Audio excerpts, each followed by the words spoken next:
Hey guys, welcome to the show. This is the process, and today's topic is documentation in the sterile processing department. So, guys, welcome, welcome, welcome, welcome, welcome. And we have Harry Mullen and Cylindra Bearfield. So, welcome, guys, welcome, guys, welcome, guys. We'll be speaking on importance of documentation within cell processing, the do's on and don'ts of proper documentation. We'll be going through a few areas where we do document within the department. And the first area we'll be looking at is your sterilization loads and a couple of the things you need to look for in your sterilization loads and getting those documented correctly. First of all, you need to make sure your printer is working. Your printer should be functioning Yes. properly. You should have paper in your printer. You should make sure your date and time is correct because, first of all, we just switched over 1 hour ahead. So you have to make sure your time is correct on your sterilizers. Your load numbers should be correct also. Your parameters, make sure those are correct. And as a disclaimer, guys, I should have said this first. Make sure you follow your department's policies and procedures and or speak to your supervisors to make sure that any changes you make are correct and according to your facility's policies. So um, before you make any changes, as I'm um, as I'm stating what you should be documenting.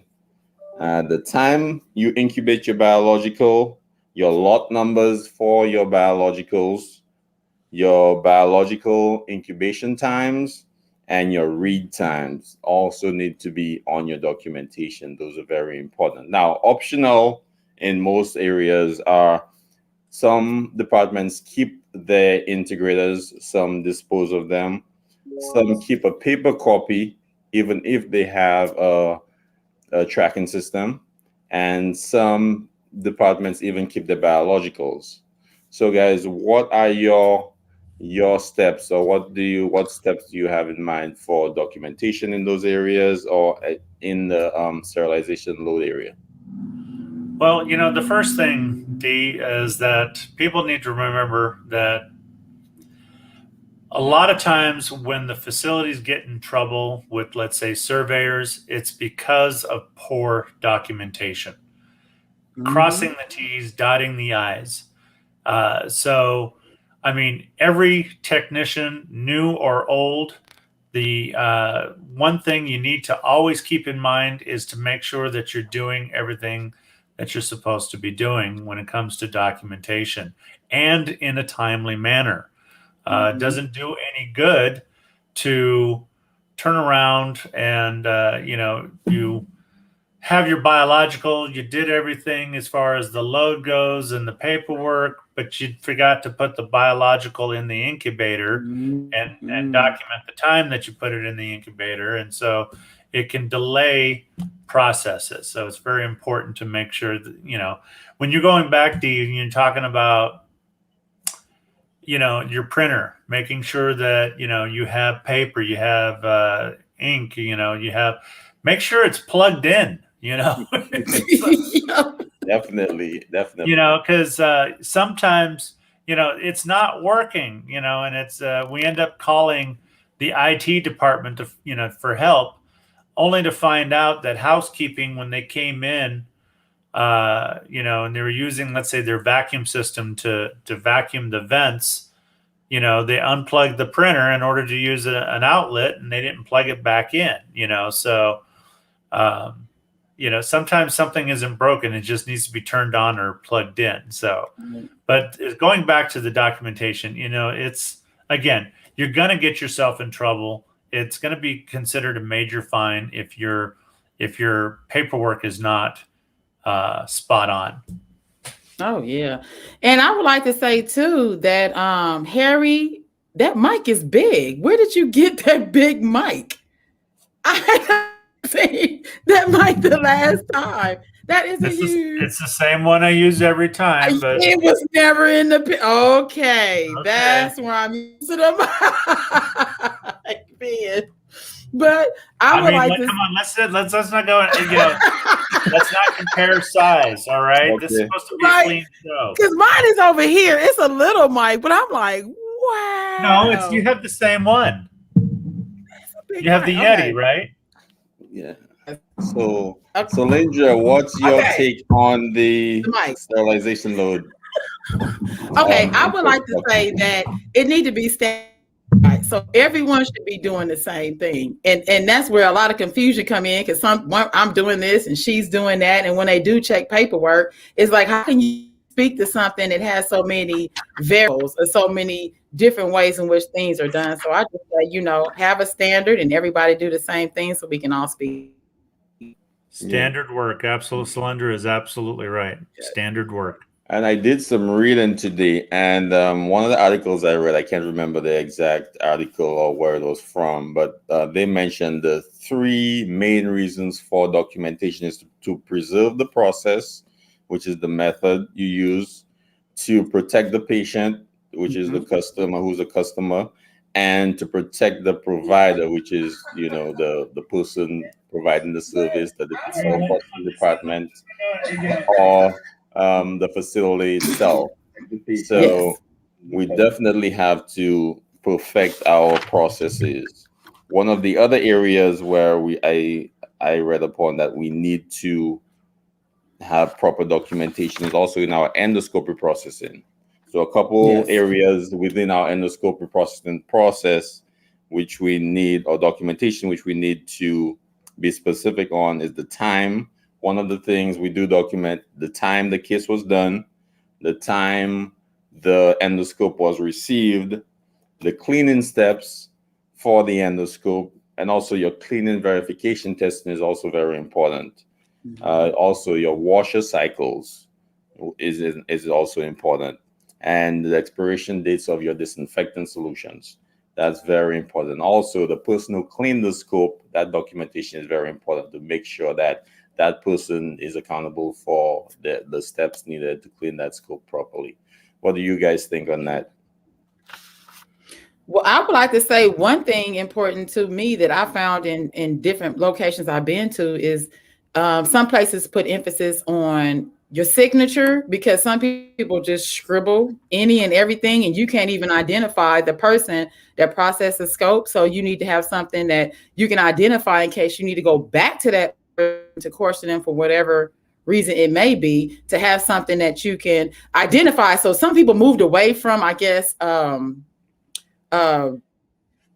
is it? Your first name, last name, and put more your complete last, something that's more identifiable or something that's more legible so they can identify you in case there are any errors.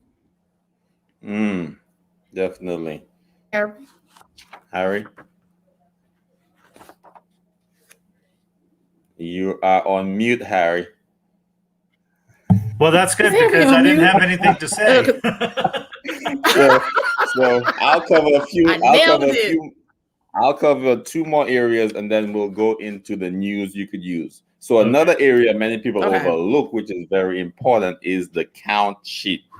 So a few on a few occasions, or few incorrect processes for count sheets is not putting down the actual number of instruments. If you don't have a tracking system, not putting on the actual number and simply putting a line through the entire count sheet indicating that you filled everything up.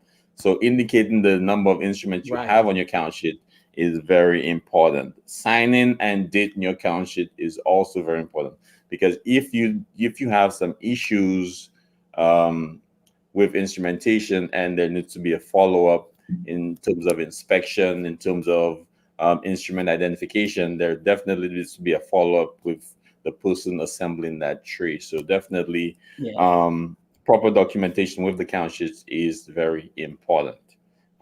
Any thoughts on that, you guys? Well, before I comment on those sheets, just a shout out to Stacy on YouTube, Ken on Facebook, and so there's some people on there. And so be sure to say hi, in the comment section. Hi guys. So the count sheets. First of all, I'm going to channel Purnell. Purnell always says that everything starts at the top, which means starts at the Yes. management, setting the tone. And part of the problem is that sometimes these count sheets are inaccurate. Now, we're not necessarily in charge of creating the count sheets. We set up our trays according to them, and it's actually the OR's responsibility to make sure that those count sheets are accurate. That they've been updated based on what the doctor's preferences are. Yes. And to educate us, sterile processing of any changes. Don't just make a change and don't say, and don't tell us, Right. It's very important to, again, going back to what Solyndra said, standard practice when you're going through on your paperwork. Well, count sheets is the same thing. You're going to go through and you have a certain process. You should definitely inspect your instrumentation. Make sure that everything, is working properly. Make sure that it's clean. Then go through using the count sheet to make sure that everything is there. I see people a lot of times that they'll forget to mark something missing, or they have extra instrumentation on their tray because maybe they think, maybe the person didn't update the count sheet, so it came down inside the tray, not realizing that the OR also calls for peel back items and stuff. So, part of the documentation is the same thing as when we're doing our job, paying attention to detail. Definitely. I agree with that piece. Solyndra, any thoughts on the count sheet documentation?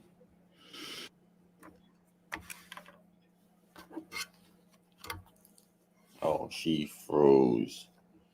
The only thing I would say is the count sheet is also a great place to mention those updates. If count sheet that my internet is still working, right? Yep, you're still on, but you kind of you're breaking up. Go ahead and try again. I broke up a little bit. Okay, can you hear me now? You're back. Yes, ma'am. Take two. Okay, so great. I would say, because I'm like, I went great earlier. Okay, I would say the count sheet is a great place to put those notifications. Count sheet had changed, or is there different things you need to pay attention to? The count sheet is a good communication platform to pass that information on to technicians. That's it. Definitely.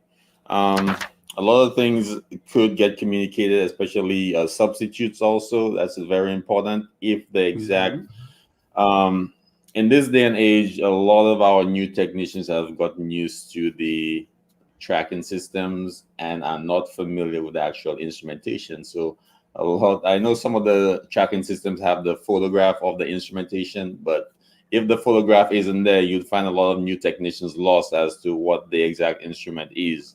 And they go by the catalog numbers.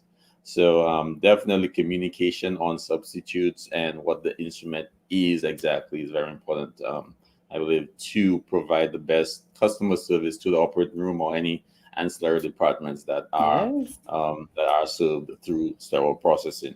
And we'll go through one more, then we'll go through the news you could use. So IUSS sterilization. The printer, obviously, you have to make sure your printer works. And if sterile processing isn't the one, if sterile processing is not the department performing IUSS, definitely in some departments, the OR needs to know this also, how to operate the sterilizer. I know in a few departments, the operating room has no idea. They press number one, and the number one is all they press, regardless of what instrument it is, regardless of parameters. You ask them, I put it in, I press number one, and it comes out, and I take it to the room, and they know nothing besides that. So they definitely have to be educated on the parameters. You have to make sure your parameters are correct for the instrumentation that you have. First of all, your date and time, obviously. Who's handling the tray? coming out of the autoclave in the sterile area to the patient. You also want to document the patient and the operating room. And also, there are times when instrumentation is sterilized and is not used. So you want to document that whether the instrumentation was used or not. And also, that documentation also helps you in purchasing new instrumentation, whether you have shortages or adverse incidents that that definitely compromise the use. So if you have certain instrument is always getting dropped or hit or malfunctions, you definitely want to record that so you know, hey, we're always sending this instrument for repair 3 times a year because of X, Y, and Z operations or certain surgeon misuses it. So you want to make sure you document that so you could justify purchasing a backup or new instrumentation. So I've had that in my facility. We have had one-of-a-kind instruments, and all of a sudden there's a uptick in cases that need that specific instrument, and the IUSS rate definitely helps us justify. I know some facilities say we do not use IUSS, but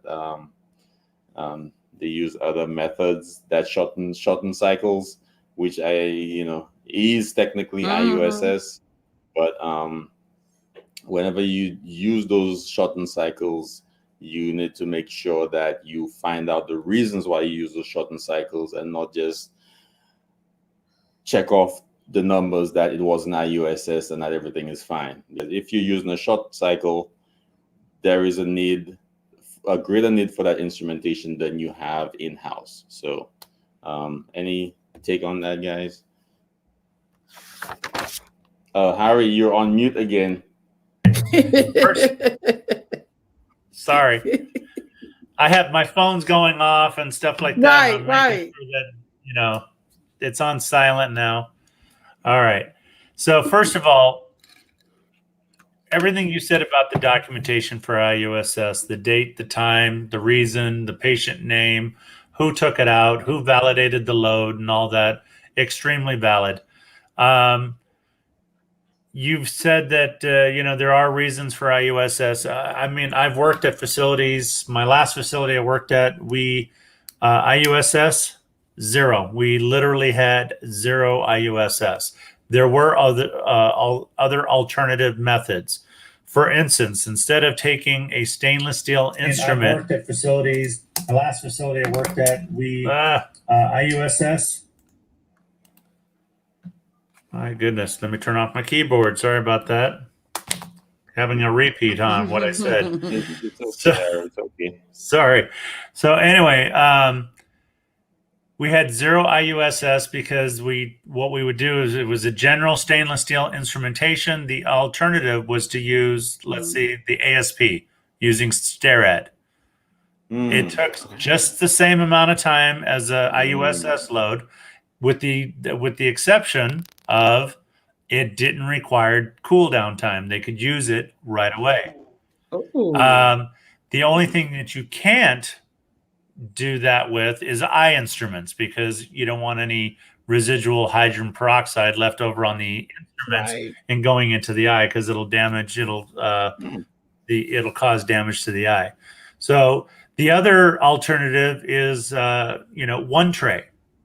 One tray is similar to like flash pack, but the fact is that they have been approved by the FDA that you can use them as a terminal sterilization process, and terminal being like what we normally would do, let's say a 5-minute load, 270 with a 40-minute dry time, or whatever the policy is for dry times. But this is a shortened dry time, same 5-minute sterilization, same 270, but it's either 0 or 1-minute dry time.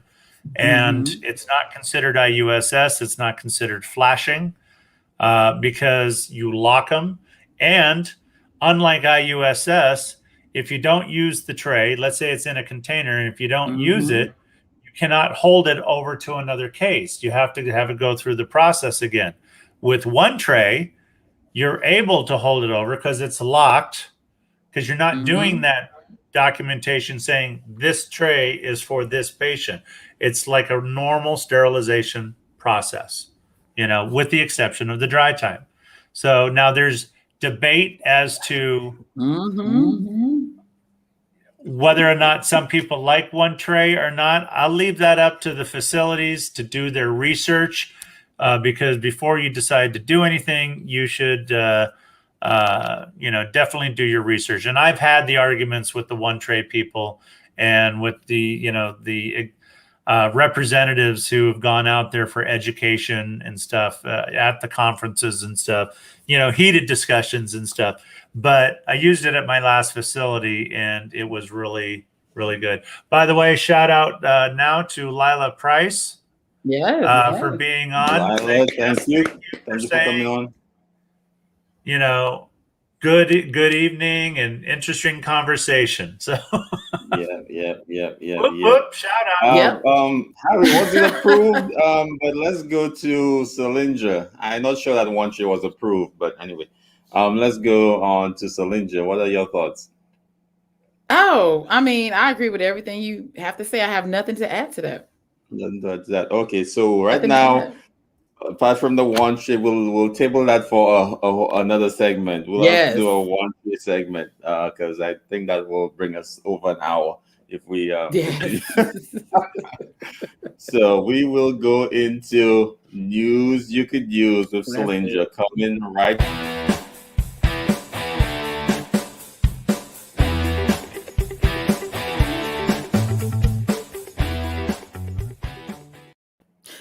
Okay, so some people are used to house calls. I guess back in the day, I'm not used to them during my day, but there was a dentist that in jeopardy his license because he was doing dental surgeries at his house, and a lot of people had issues with that. I don't know. Also in the news, employees would be able to sue over OSHA violations. So normally what happens is if there's an OSHA violation, then OSHA usually take those cases to litigation, but now they're speaking to the fact that now you can take those issues to litigations if there are OSHA violations. Also in the news, FDA has a dashboard to track adverse events related to COVID-19 products, not just any COVID-19 products, but the COVID-19 emergency use authorization products, because we've been hearing a whole lot about that.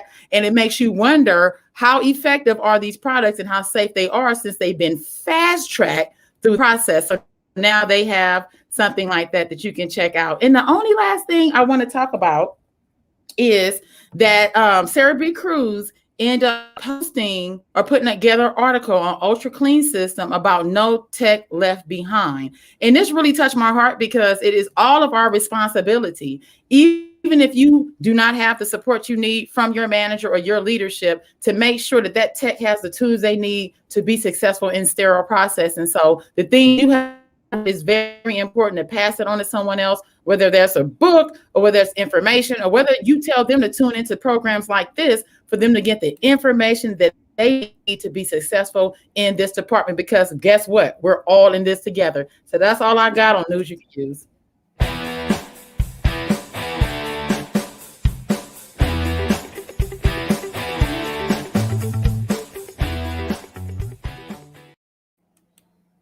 Hey, we are back.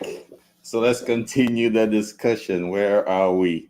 So, Harry, on the one tray, let's just get back to the one tray a little bit. So you said it was FDA approved, correct?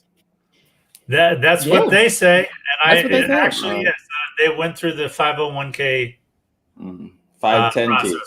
510K. I'm thinking of my retirement, 401, 501. Don't try to leave too soon, Harry. Yeah. You have some years on you too. Lila said PPE shortage lawsuits coming soon. Oh wow. Yep.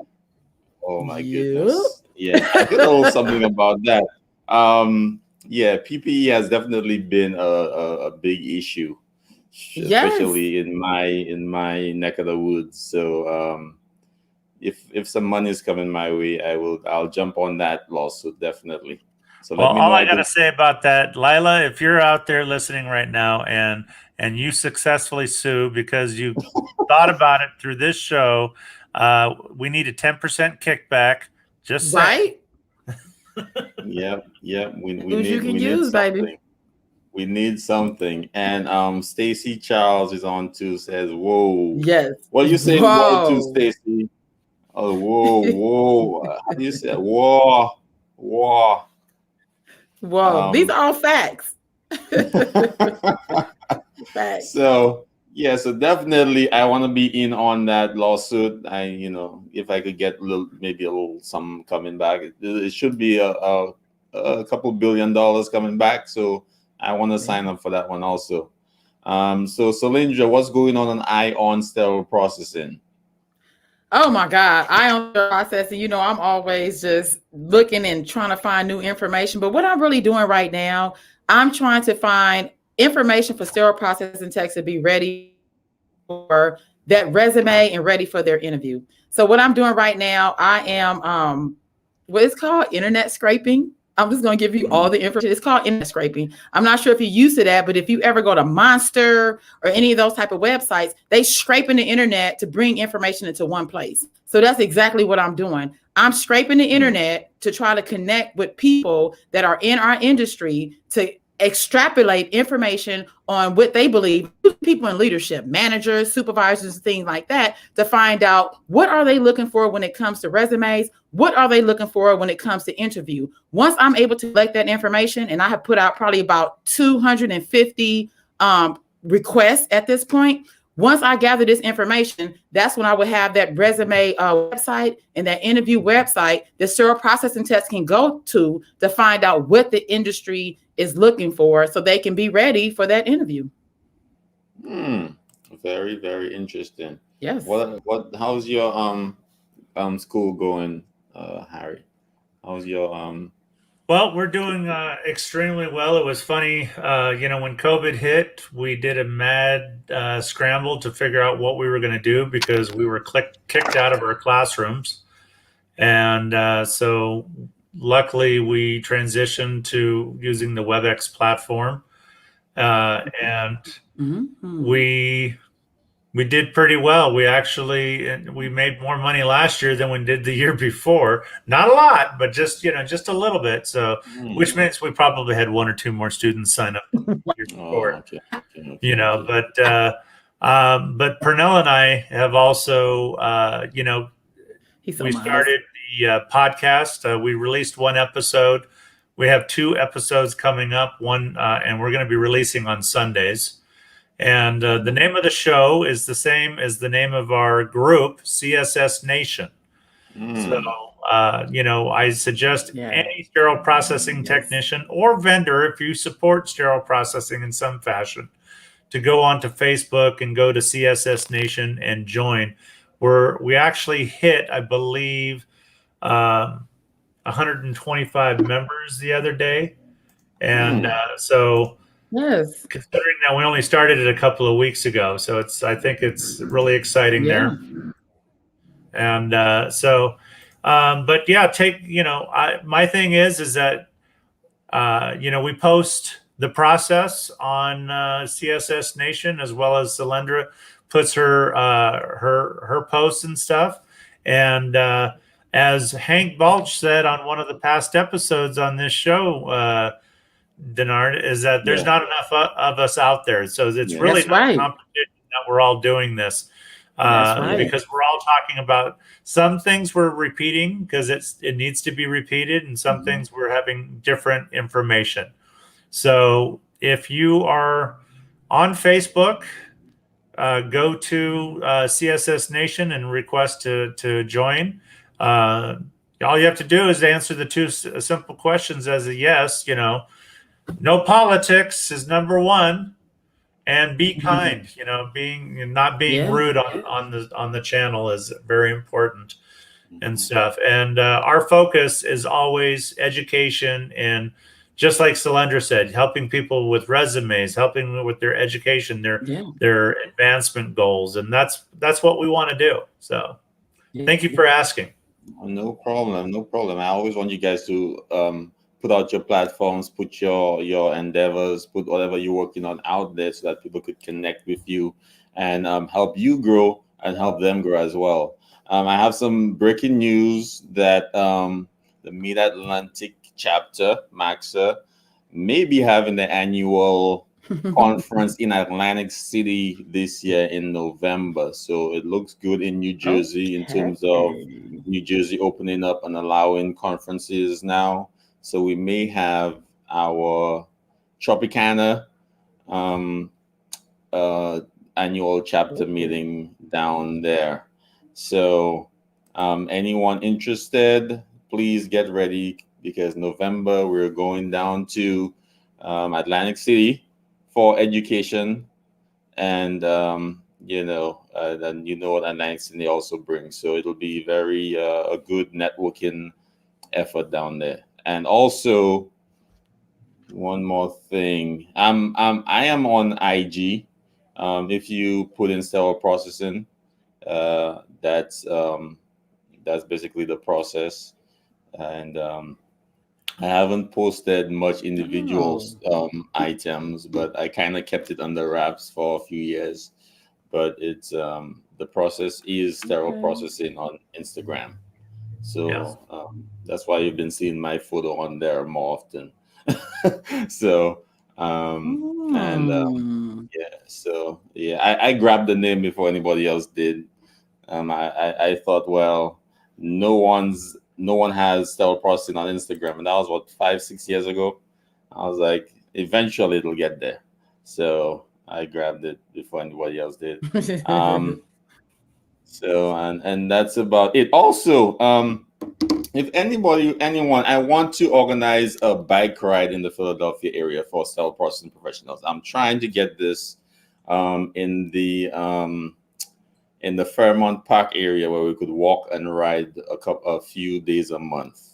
So if anyone is interested in doing a bike ride or walk on a Sunday or Saturday, 2 or 3 times a month, Okay. in the Philadelphia area, you're involved in cell processing, this could be a good networking opportunity to meet other professionals, get in shape, because I know the COVID um, put some pounds on us.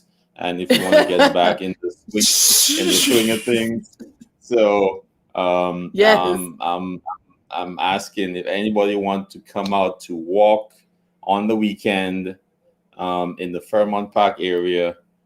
If you're in the Philadelphia area, we could do a nice walk. You keep your mask on. It's outdoor social distancing, but you could still have a Yes. conversation and get in shape at the same time. So if you're in the Philadelphia area, New Jersey, Delaware, and I'm looking for different parks we could walk in also. So if you're interested, definitely let me know and we'll organize that.